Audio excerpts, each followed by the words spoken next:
You're listening to the Climate Dispatch podcast, presented by Sierra Club California and Angeles Chapter and Stranded Astronaut Productions. Available everywhere you listen to podcasts, we cover the stories of the climate crisis, from celebrating the wins to breaking down our fears, all while sharing collective hopes for the future. I'm Taya Jeanette, and today we're covering a true story of hope, of nature restoration, and of Indigenous rights and stewardship. This is the story of the Klamath Dam removal.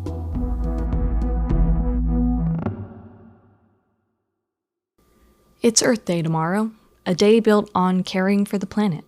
Initially sparked by outrage at the Santa Barbara oil spill of 1969, this day has become a yearly reminder that we all share one planet. We all breathe the same air, we're all connected by the same water systems, and we all rely on this beautiful, oftentimes astounding, place we call home. Earlier this month, astronauts on the Artemis II mission took photos of Earth from space, the first photos taken by a human in space since 1972. There's nothing that can bring us together quite like seeing the Earth captured in entirety in one picture. To drop all the petty arguments, look kindly to the person next to you, or think fondly of the person halfway across the world. Look at all the trees and the rivers, the northern lights peeking through, everything that makes this planet home. As Carl Sagan famously said in reference to a deep space photo taken by the Voyager 1 probe, look again at that dot. That's here. That's home. That's us. On it, everyone you love, everyone you know, everyone you've ever heard of, every human being who ever was, lived out their lives. For some of you who might spend every day thinking about the earth and nature and all the injustices and threats and warnings that surround us, Earth Day can feel like a reminder of everything we stand to lose if we don't correct course. So today, I'm sharing a win. This is the story of undamming the Klamath River, the journey to restore the river, bring back the salmon, and repair our relationship with nature. We can repair nature, and nature will heal with our help. So we don't have to move to Mars. I know a lot of people feel like there's nothing we can do. And after witnessing Klamath Dam removal, I know that we can work together. And when we restore nature, nature actually helps us and restores herself. That's Amy Bowers Cordalis, environmental and Indigenous rights attorney and author of The Water Remembers. She helped lead the historic and decades-long fight to undam the Klamath River. She also describes herself as a Yurok tribal member, fisherwoman, attorney, mama, lover of people in the earth, and dance party leader. Way up at the very top of the California border to Oregon, you'll find the over 250-mile stretch of the Klamath River, flowing from Klamath Falls at the bottom of Oregon west towards the Pacific Ocean on the coast of Eureka. The general area is packed full of wilderness. So I know the Klamath River has held a really great deal of significance to you and your family for generations. Growing up, what did the Klamath River mean to you and represent to you? What stories and values were passed down to you? The Klamath River was as constant and loving and nurturing as like a grandma. It was always a part of my life, and I don't remember like having consciousness without the river being a part of my consciousness. There's a story that I think I read about in the book, The Water Remembers, of how I was like two and we were in Requa and we were at my grandma's house and it was time to leave. And I like hid in a closet so that I could stay because I didn't want to leave. That story to me just illustrates how much I loved the river. I loved my home village of Requa and how deeply I just felt nurtured by that place. It's so wild. It's a place that has not been developed. And it's very similar to what it was like when my ancestors enjoyed it. It's such a place of abundance. There's water in every different kind of form, whether it's, fresh water or even salt water from the ocean. There's mist and dew and fog and rain. And because of that, there's all kinds of different plants that grow. And it's a place that, like, if you don't tend it, which we always did, we always tended, we always stewarded it. But it's a place that if you don't do that, like, nature just takes over, which is beautiful. The river has been a home to numerous indigenous groups who have stewarded it for thousands of years, including Amy's Yurok tribe. I just always had this deep, deep love for it. And also grew up hearing stories about the adventures of my ancestors and how wild and fun they were. Things like when the first white people came and they were Russian sailors and they were covered with hair. And, Yurok people were not made that way. Like, we don't have big beards. Our men don't, we're not that way. And so here are these people, completely different colored skin, covered in hair, and then they had bugs crawling around in their beards. And so my ancestors wouldn't let them off the boat. So I grew up hearing stories like that. I grew up hearing all these wild fish stories. And then my great uncle's Supreme Court case and just all the wild adventures. And then as I grew up, I had wild adventures too, of fishing with my family, just exploring the river. I just felt really, really lucky always because, my family, my DNA is literally from the earth and the water of that place. And that just seemed to be so nurturing. And we look at the river not as just like a non-spirited thing. To us, the river is an ancient relative. Yeah, so it's just sort of meant everything.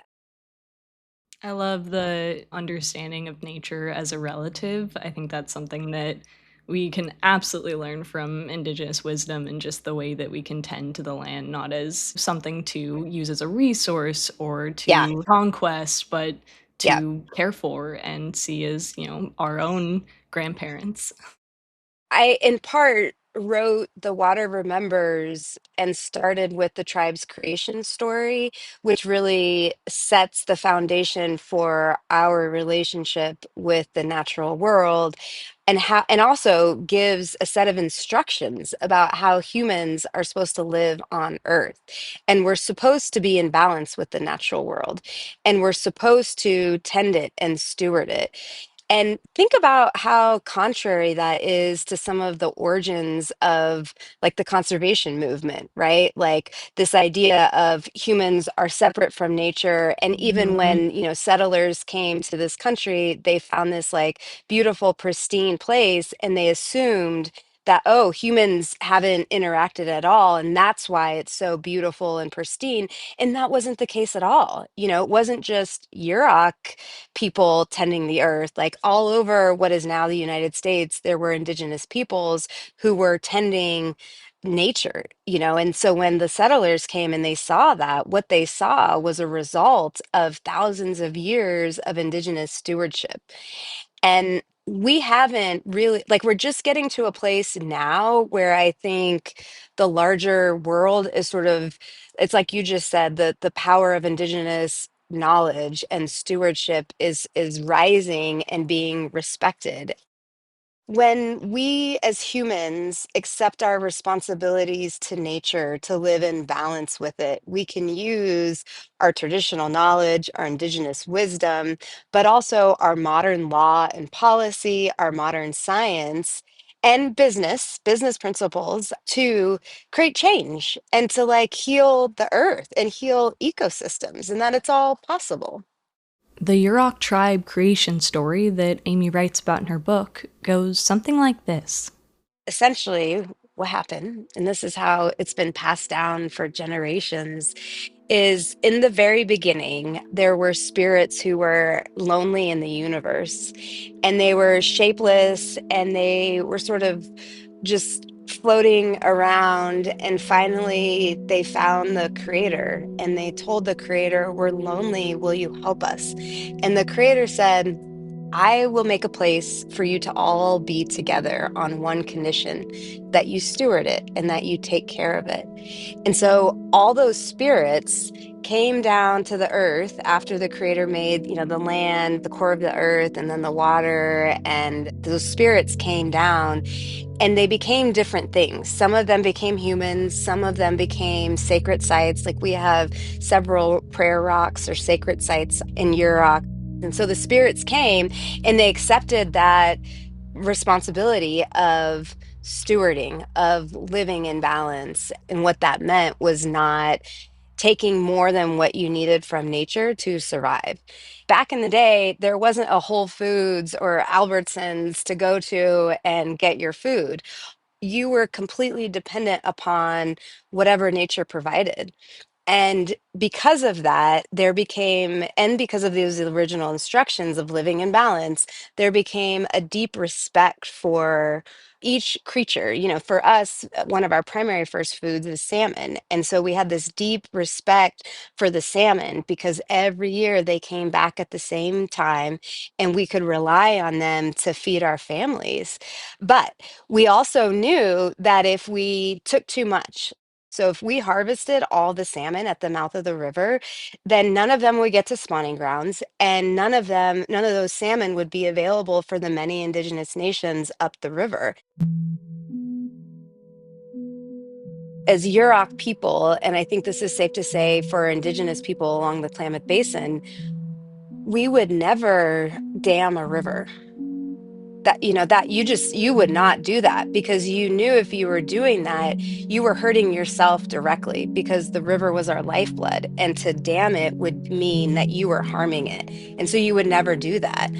And that kind of idea of like extraction, development, damming was just not present in our culture because of that deep respect and reliance on the many, not just the salmon but all the other species that the river provided. So let's talk about the Klamath Dam. How did the dam itself impact the Yurok community and the surrounding nature in, literally damming the river and not allowing Yeah. it to flow?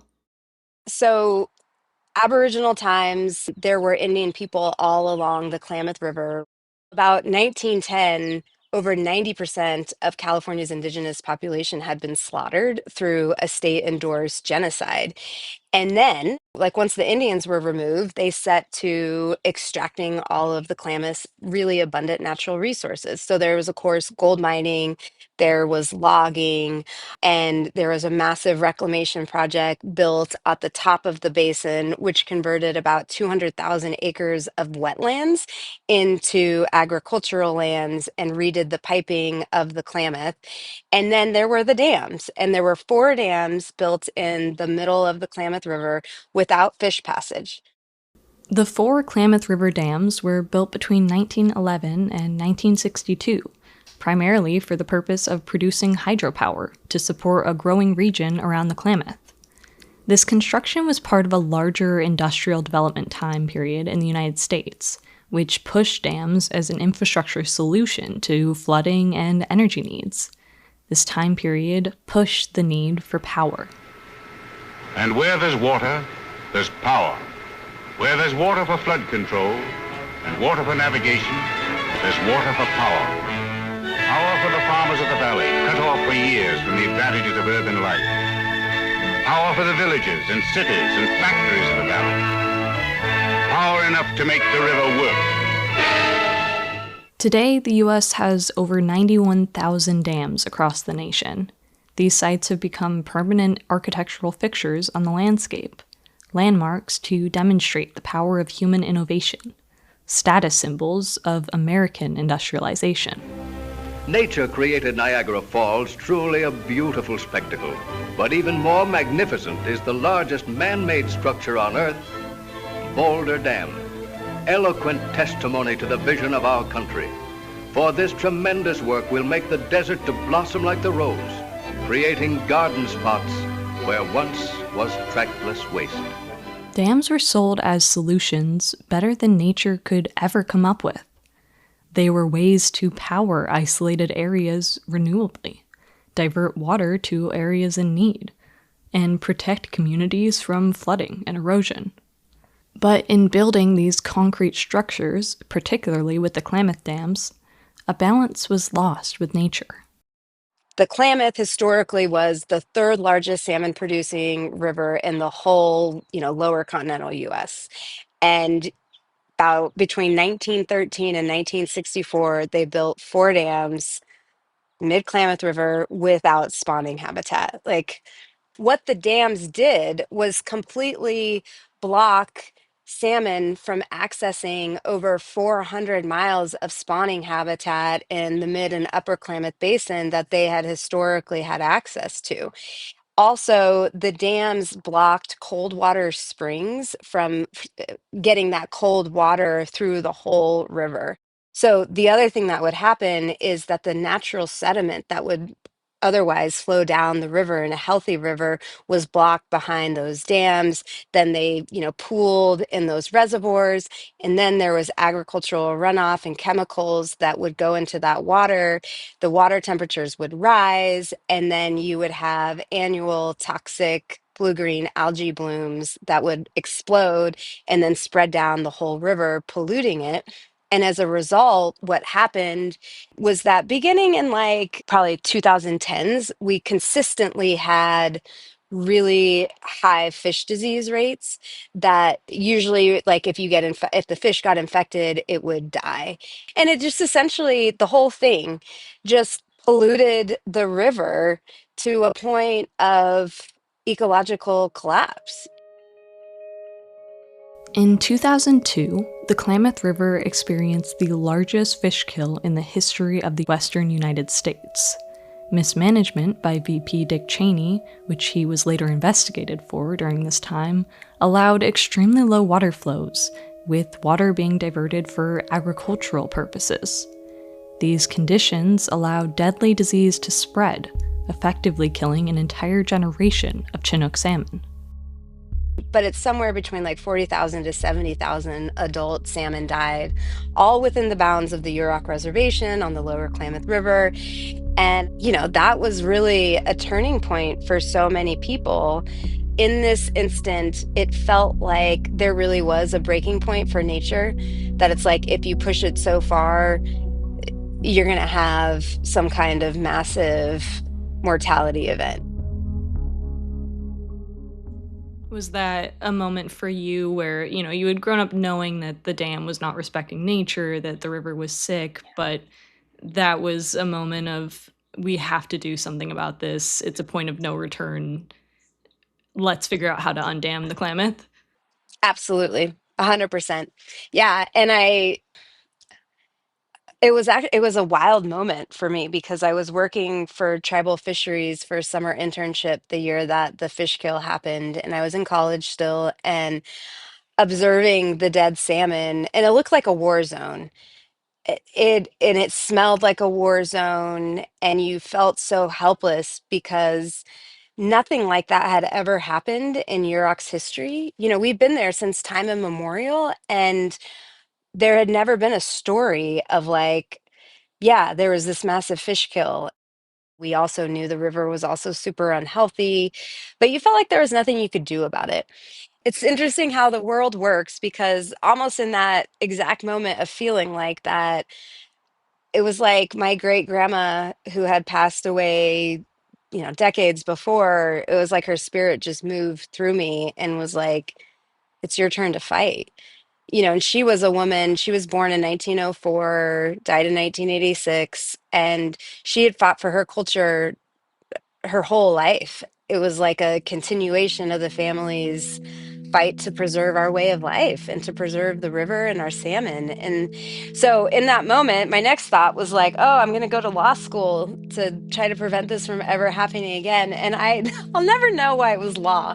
Like sometimes I'm like, I love singing. I've always been kind of a musical person. And sometimes I wish it was like, oh, go be a pop star and you'll change the world through your songs. And anyways, nope. It was a lawyer. So I went to law school, and that's, what I did. But what was interesting about the fish kill is not only I had that reaction, there were thousands of indigenous peoples up and down the river who had the same reaction. And it goes back to our duties and responsibilities as indigenous people of the Klamath to protect the river. And the fish kill triggered those duties. But what was also cool was that it wasn't just the indigenous peoples that felt that. It was all kinds of different people from different walks of life who were also so traumatized by the fish kill that they devoted their life to making a change. And that really was the impetus of the Undam the Klamath movement.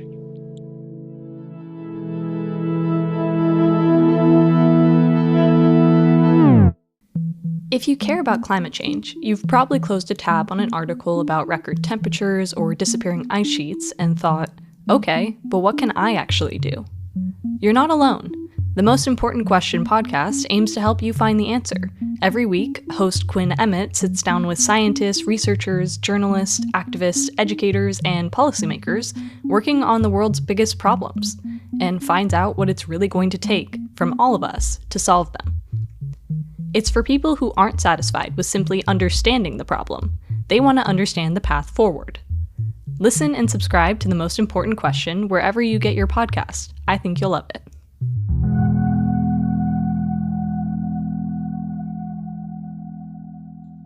So you're going to law school. That's, the first step in this very long, I'm sure arduous project to have the largest and most significant dam removal in history. Yeah.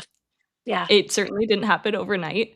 No. What were some of the main strategies? I know you've mentioned that, it was hundreds of people and champions coming together for this fight. What were the strategies for undamming the Klamath and, going through policy and direct action and lawsuits to actually make that a reality? I mean, really, like at the very, very heart of it, when I look back, it was never give up. And I hope that people out there now in their own movements can hear that and know, like, just keep going and eventually you'll get there. Because it starts with that dedication and determination. And that commitment to whatever your project is what gets you through the moments where your current strategy doesn't work, which is often, right? Really, the whole movement, which was launched by the fish kill in 2002, and then we got dams out in 2024. So I guess it was 22 years. We had a gazillion wrong answers that failed. The coalition of groups fighting to remove the dams found one pathway in 2004, when PacifiCorp, the owner and operator of the Klamath Dams, applied to re-up their license with the US federal government for another 50 years. The groups argued that the salmon wouldn't last another few years of habitat disruption and unhealthy water, let alone 50, and pleaded to stop the relicense. This began years of back and forth between the Undam the Klamath Coalition, PacifiCorp, and the federal government, a path filled with unfulfilled promises, locked doors, and dead ends. The science was clear that the dam was hurting the river, the salmon, and the livelihoods of communities who relied on them both. But taking down 4 dams was not only a historic challenge, it was an expensive one. And neither the government nor PacifiCorp wanted to foot the bill or take on the liability. But another opportunity came along when California Governor Arnold Schwarzenegger and Oregon Governor Ted Kulongoski agreed to a deal to take down the 4 dams and protect the environment and their constituents. There were 2 settlement agreements. They were large settlement agreements, and one of the agreements contemplated that Congress would approve dam removal, and we pushed for years, and it just happened to be that that was a time when the very conservative Tea Party was in control of Congress, and they absolutely would not approve it. The settlement deal expired after years of inaction by Congress, and the coalition was left to rethink their strategies in the midst of disappointment and frustration. And so we had to amend the settlement agreement and put dam removal approval back into the Federal Energy Regulatory Commission process. So that was like a pivot of like, okay, this strategy isn't working. What else is available to us? Okay, let's try this. And I think to get through those hard moments, you at the core need that dedication, and you need really, really strong leaders who, what are willing to say, yeah, I'm going to back this and I'm going to keep working on this, even if it's hard, even if it costs money, even if it doesn't seem feasible. The dam removal plan through PacifiCorp and the Federal Energy Regulatory Commission was back on the table, and the process seemed to be moving along towards a real victory. Amy, along with other tribal attorneys, started drafting and finalizing agreements to transfer ownership and remove the dams. But in 2020, the plan halted again when the federal government wanted PacifiCorp to put in more money and take on the liability of the removal project. Berkshire Hathaway, the parent company of PacifiCorp, also owned by Warren Buffett, refused to put in any more funds than they had already approved. The Yurok, Klamath, and Kuruk tribe invited Berkshire Hathaway and PacifiCorp executives to see the river themselves and to witness the state of the water's health with their own eyes and noses. A few months later, California, Oregon, and PacifiCorp came to a deal to finally see through undamming the Klamath. My dad has this saying, you can't keep putting your hand in the mousetrap and expect a different outcome. We're kind of at a point with the country where we've done things in a certain way and it's not working. It's not working for people, it's not working for the environment. We've got to think about different ways. And so that idea and that like mindset of being willing to consider different ways of doing things was strongly present in the whole effort for Klamath dam removal. And I think that's really important when we try to tackle, really complex problems. We really do have to think of different solutions and maybe things that at the moment when we say them, we don't think are possible. Because again, you start working toward building that stream and it gets bigger and bigger and you get the movement going. And then the next thing you know, it's 22 years later and you got the dams out. You really do need thousands of champions who are from all walks of life and professions. You need lawyers, you need grassroots people, you need scientists, you need politicians, you need the admin people. No matter what your job is, and no matter how ministerial, I think that's the right word, or minimal your particular task might seem, it matters. In the big picture, it matters because everything builds on itself. It's sort of like if you think about how water moves and how it's, sometimes water just starts with a little sparkle and then it starts making a path and then it gets bigger and bigger. Think about us as individual little drops of water who all come together into that path to take the river to the ocean. That's how I see all of the people who worked on Klamath dam removal, is like we all kind of got together and created that new pathway. I know during the 22 years, it probably felt a good amount of times like, are we ever going to get through this?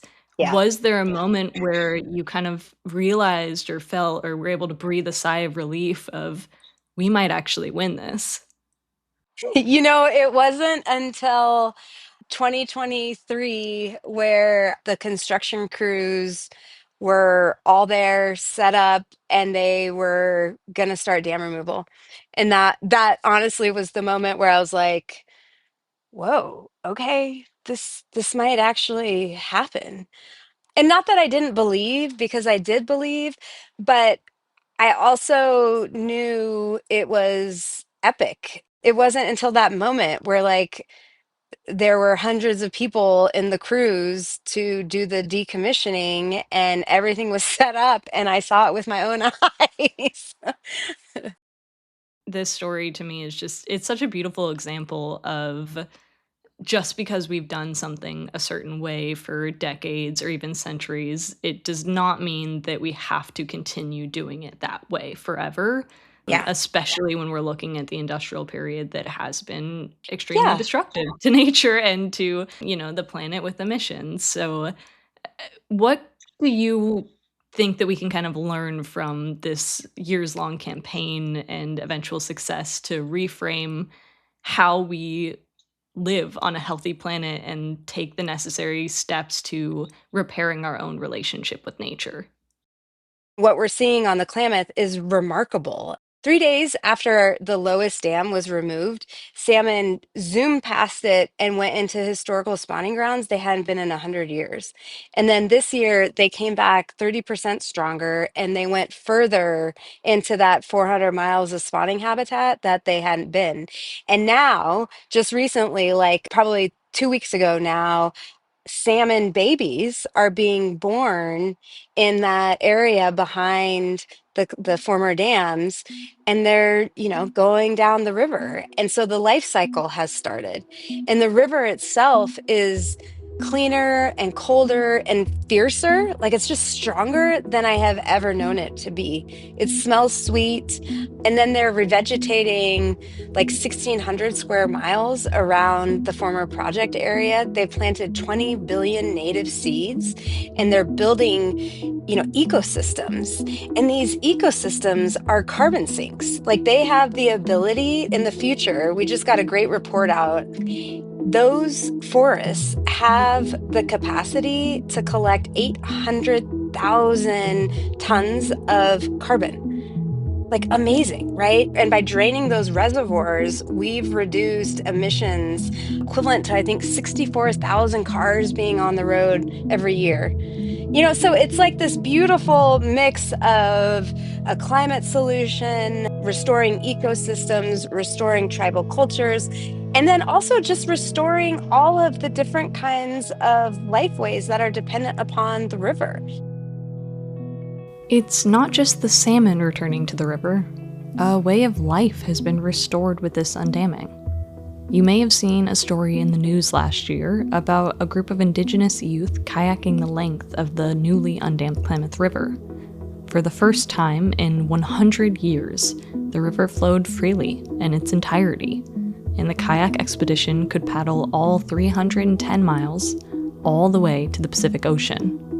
It was a massive moment of cultural healing, reconnecting a community with their ancestral waters, and restoring balance with nature. But I do think one of the lessons from Klamath Dam removal is that we do have to follow those original instructions about living in balance with the natural world. Through industrialization and also with capitalism, there's this tendency to extract for a profit at any other cost. And those other costs to environment or people aren't really even measured. It's just sort of like accepted. No more.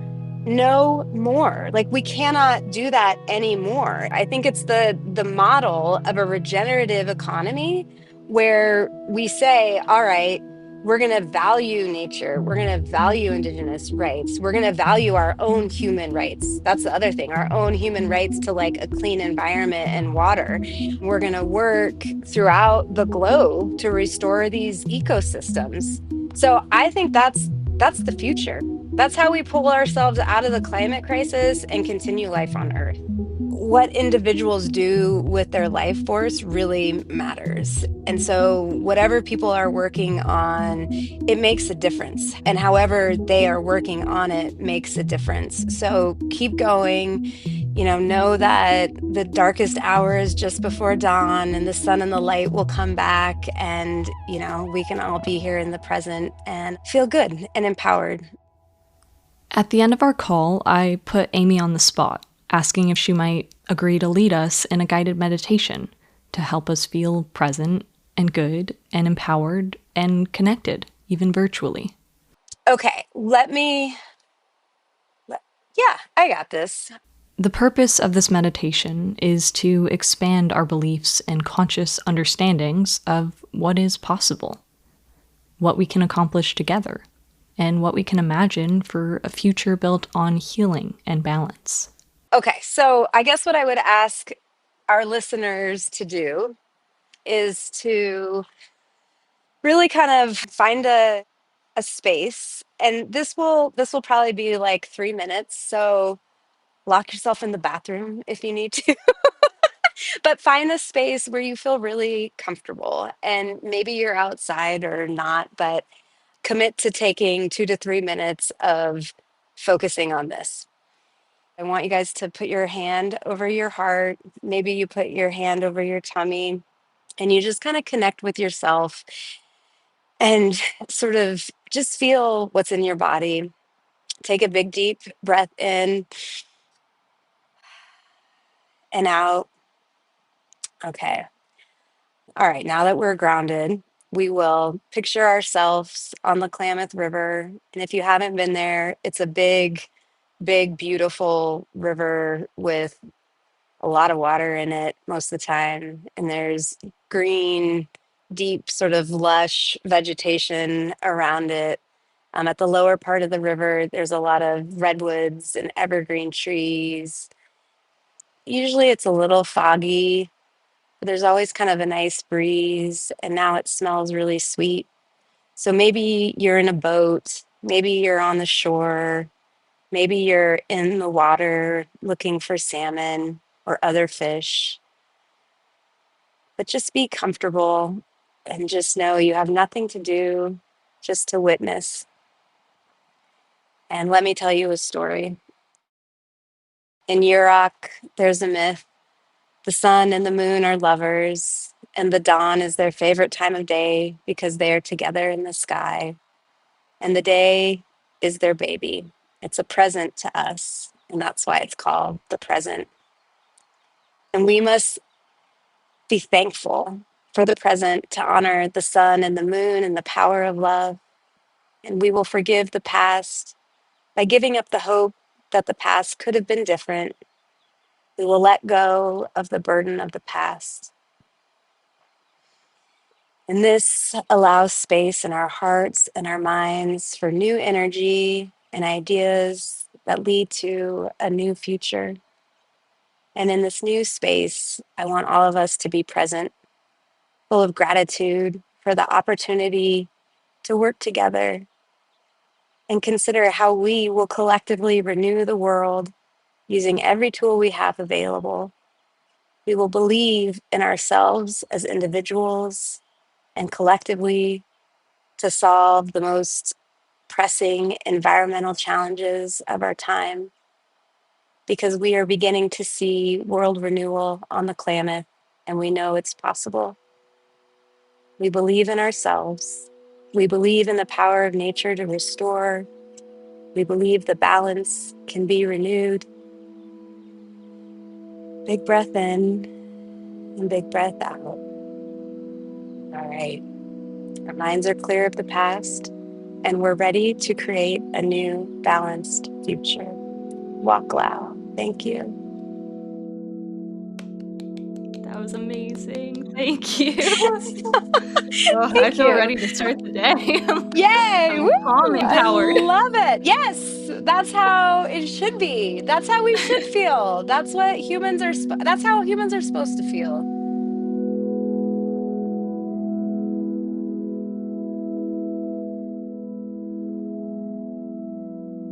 Happy Earth Day, listeners. If you can, try to spend some time outside today. And remember, we're all here together on this big blue dot.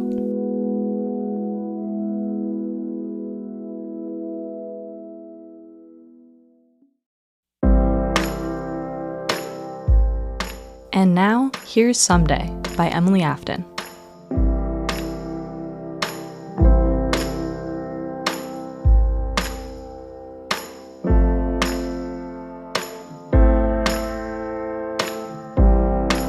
You say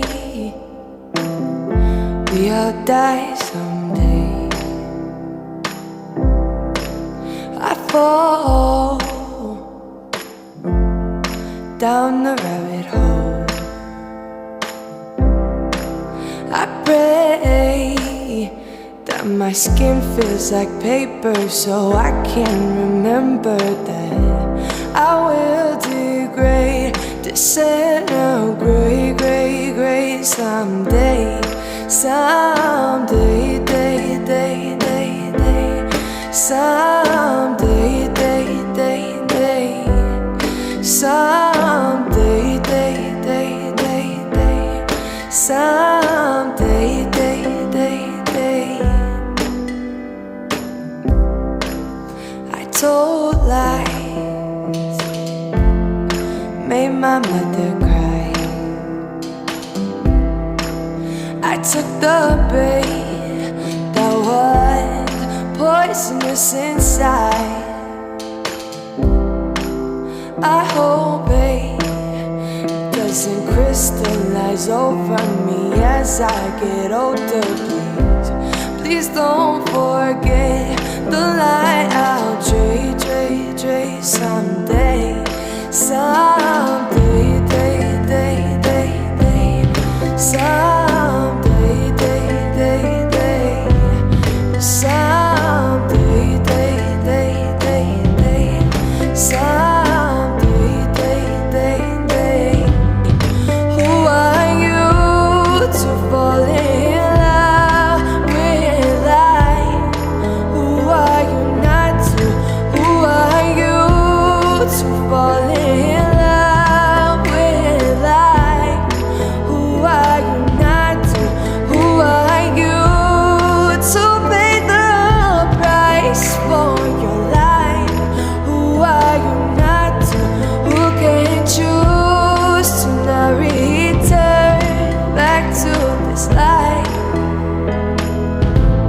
Someday, day, day, day, day, someday, day, day, day, someday, day, day, day, day, someday, day, day, day, someday, day, day, day, day, someday, day, day, day, someday, day, day, day, someday, day, day, day. Who are you to fall in love with life? Who are you not to? Who are you to fall in love with life? Who are you not to? Who are you to pay the price for your life? Who are you not to? Who can choose to not return to this life? Someday, someday.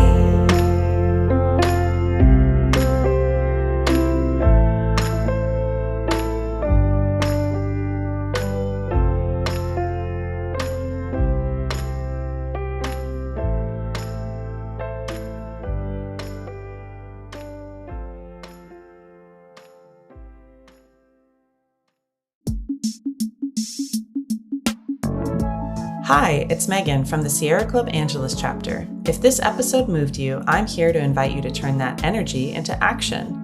Support our environmental and social justice work today with a donation at sierraclub.org/California. Every win for climate and justice starts with a community. Join ours at sierraclub.org/California.